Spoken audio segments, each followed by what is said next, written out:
जय श्री कृष्णा। मेरे प्यारे भक्तजनों, आज आप सुनेंगे शनि प्रदोष की पवन व्रत कथा।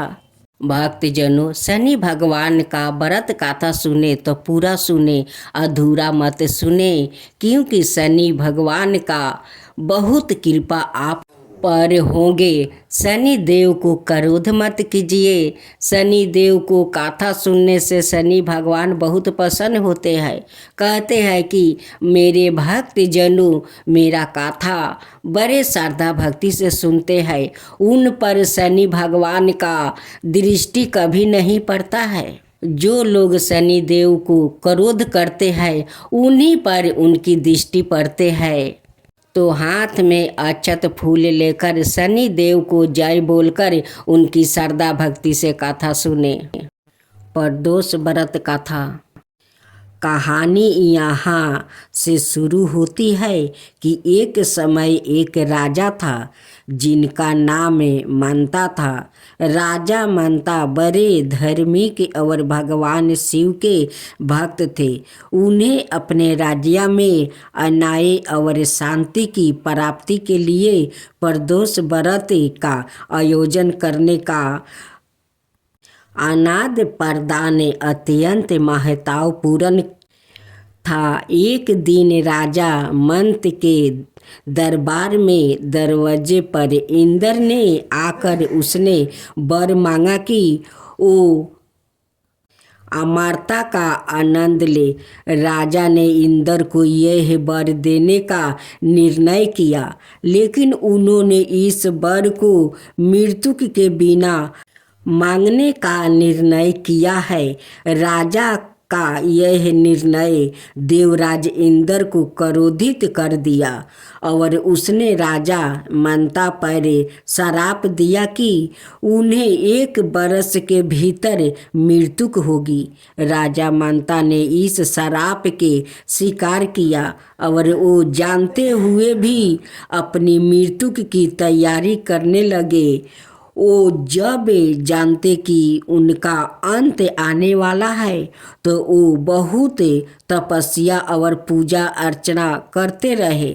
उन्होंने अपने राज्यवासियों को धार्मिकता के मार्ग पर चलने के लिए प्रेरित किया और वो भी भगवान शिव की भक्ति में लिपट गए।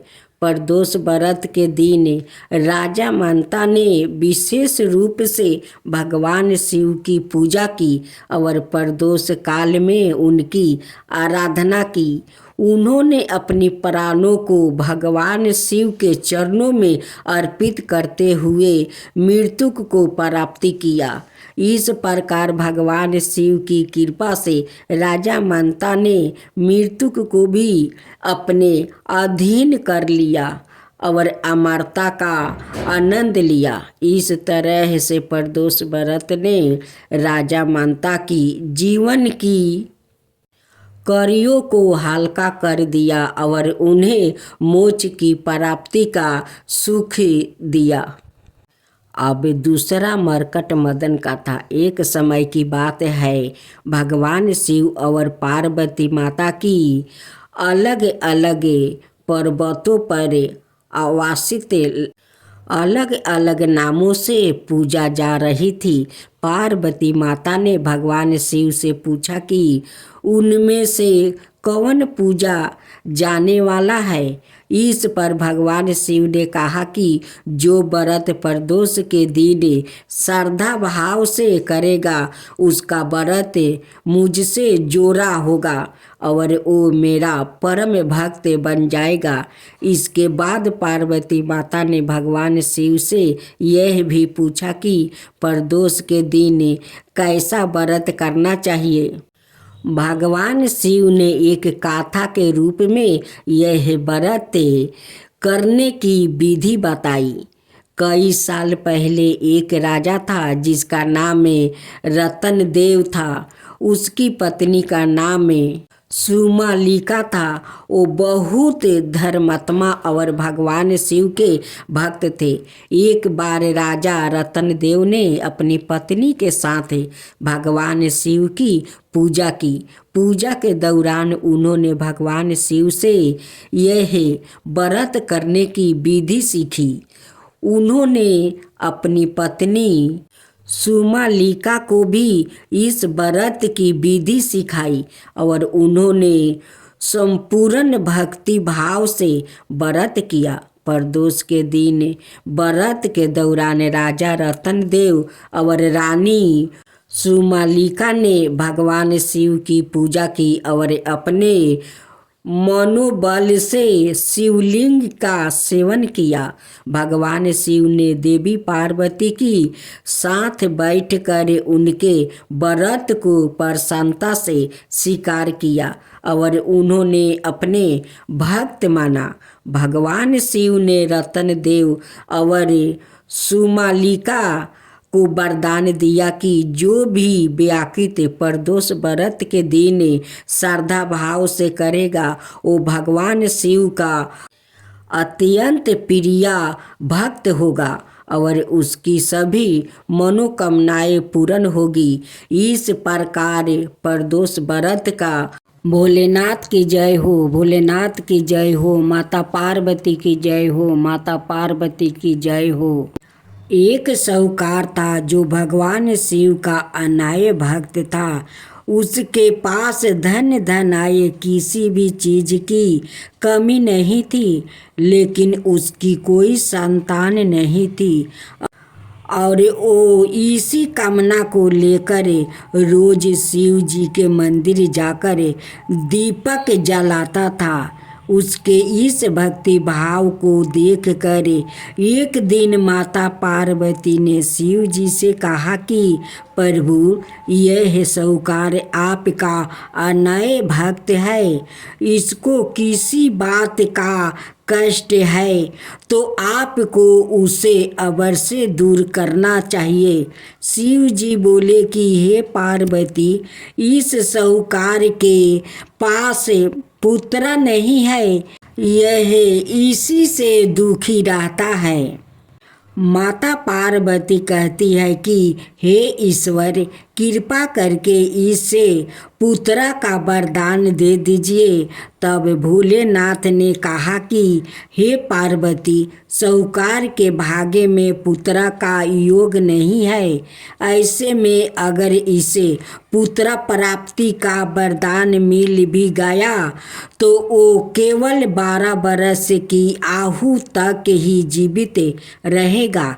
यह सुनने के बाद भी माता पार्वती ने कहा कि हे प्रभु, आपको इस साहूकार को पुत्र का वरदान देना ही होगा। अनाथ भक्त क्यों आपकी सेवा पूजा करेंगे। माता के बार बार कहने से भोलेनाथ ने साहूकार को पुत्र का वरदान दे दिया, लेकिन यह भी कहा कि वो केवल 12 वर्ष तक ही जीवित रहेगा। साहूकार यह सारी बातें सुन रहा था, इसलिए उसे ना तो खुशी हुई और ना ही दुख। वो पहले की तरह भोलेनाथ की पूजा अर्चना करता रहा। उधर सेठानी गर्भवती हुई और 9 महीने के बाद एक सुंदर सा बालक की प्राप्ति हुई। परिवार में खूब उत्साह मनाया गया, लेकिन साहूकार पहले ही की तरह रहा और उसने लड़का की 12 वर्ष की आयु का जिक्र किसी से भी नहीं किया। जब बालक 11 वर्ष की आयु हो गई तो एक दिन साहूकार की सेठानी ने बालक के विवाह के लिए कहा। तो साहूकार ने कहा कि वो अभी बालक को पढ़ने के लिए काशी जी भेजेंगे।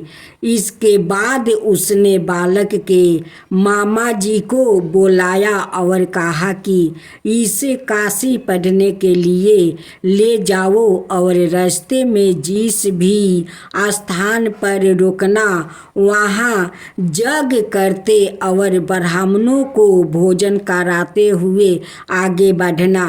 उन्होंने भी इसी तरह करते हुए जा रहे थे कि रास्ते में एक राजकुमारी का विवाह था। जिससे उसका विवाह होने वाला था वो एक आँख से काना था।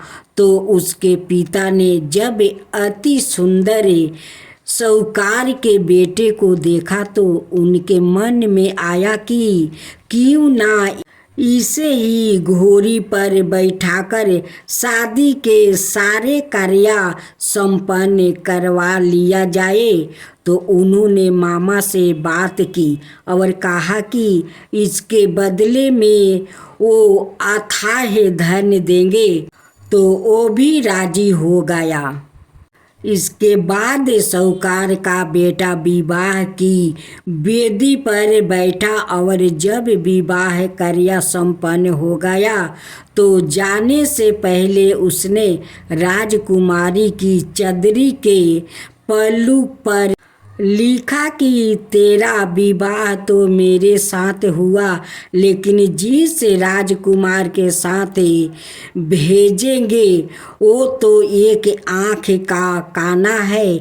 इसके बाद वो अपने मामा के साथ काशी के लिए चल गया। उधर जब राजकुमारी ने अपनी चुनरी पर यह लिखा हुआ पाया तो उसने राजकुमार के साथ जाने से मना कर दिया। तो राजा ने भी अपनी पुत्री को बारात के साथ विदा नहीं किया। बारात वापस लौट गई। उधर मामा और भांजे काशी पहुंच गए थे। एक दिन जब मामा ने जग रचा रखा था और भांजा बहुत देर तक बाहर नहीं आए तो मामा ने अंदर जाकर देखा तो भांजे का प्राण निकल चुके थे। वो बहुत परेशान हुए, लेकिन सोचा कि अभी रोना पीटना मचाया तो ब्राह्मण चल जाएंगे और यज्ञ का कार्य अधूरा रह जाएगा। जब यज्ञ संपन्न हुआ तो मामा ने रोना पीटना शुरू किया। उसी समय शिव पार्वती उधर से जा रहे थे तो माता पार्वती ने शिव जी से पूछा, हे प्रभु, ये कौन रो रहा है? तभी उन्हें पता चलता है कि यह तो भोलेनाथ के आशीर्वाद से जन्म हुआ साहूकार का पुत्र है। तब माता पार्वती कहती है कि हे स्वामी, इसे जीवित कर दीजिए। अनाथ रोते रोते इसके माता पिता के प्राण निकल जाएंगे। तब भोलेनाथ ने कहा कि हे पार्वती, इसकी आहु इतना ही थी सो वो भोग चुका है। लेकिन माँ के बार बार आग्रह करने पर भोलेनाथ ने जीवित कर दिया। लड़का ओम नमः शिवाय करते हुए उठा और मामा भांजे दोनों के ईश्वर को धन्यवाद दिया और अपनी नगरी की ओर लौटा। रास्ते में वही नगर पारा और राजकुमारी ने उन्हें पहचान लिया। तब राजा ने राजकुमारी को साहूकार के बेटे के साथ बहुत सारे धन धनाये के साथ विदा किया। उधर साहूकार और उसकी पत्नी छत पर बैठे थे। उन्होंने यह प्रण कर रखा था कि यदि उनका पुत्र सकुशल ना लौटा तो वो छत से कूदकर अपना प्राण त्याग देंगे। तभी लड़के के मामा ने आकर साहूकार के बेटे और बहू के आने का समाचार सुनाया लेकिन वो नहीं माने तो मामा ने शपथ पूर्वक कहा। तब तो दोनों को विश्वास हो गया और दोनों ने अपने बेटे बहू का स्वागत किया। उसी रात साहूकार को सपने में शिव जी ने दर्शन दिया और कहा कि तुम्हारे पूजन से मैं प्रसन्न हुआ। इसी प्रकार जो भी व्याकृत इस गाथा को पढ़ेगा या सुनेगा उसके समस्त दुखों दूर हो जाएगा और मन बचित सभी कामनाओं की पूर्ति होगी। जय शिवा ओमकारा, जय शिवा ओमकारा, हर हर हर महादेव, ज्ञानी शाखा शंकरे। जय काशी विश्वनाथ, जय गिरिजापति दीन दयाला, सदा की निरंतरे भक्तन बस्तले। जय शिवा ओमकारा, हर हर हर महादेव। ईश्वर सत्य है, शिव सत्य है, ईश्वर सत्य है, शिव सत्य है। माता पार्वती आराध्या गंगाधार विराजते है। भक्तन की सुखी सुख हरने वाले शंकर सत्य है, शिव सत्य है। आरती उतारती मंगलमय ने, बहु अपरा हाथ ना जोरे उसका उतारे। परिमानंद सवाए आरती उतारी, मंगलमय ना बहु अपरा। जय शिवा ओमकारा, जय शिवा ओमकारा, हर हर हर महादेव, ज्ञानी शाखा शंकरे। जय काशी विश्वनाथ, जय गिरिजापति दीन दयाला, सदा की निरंतरे भक्तन बसतले। जय शिवा ओमकारा, जय शिवा ओमकारा, हर हर हर महादेव।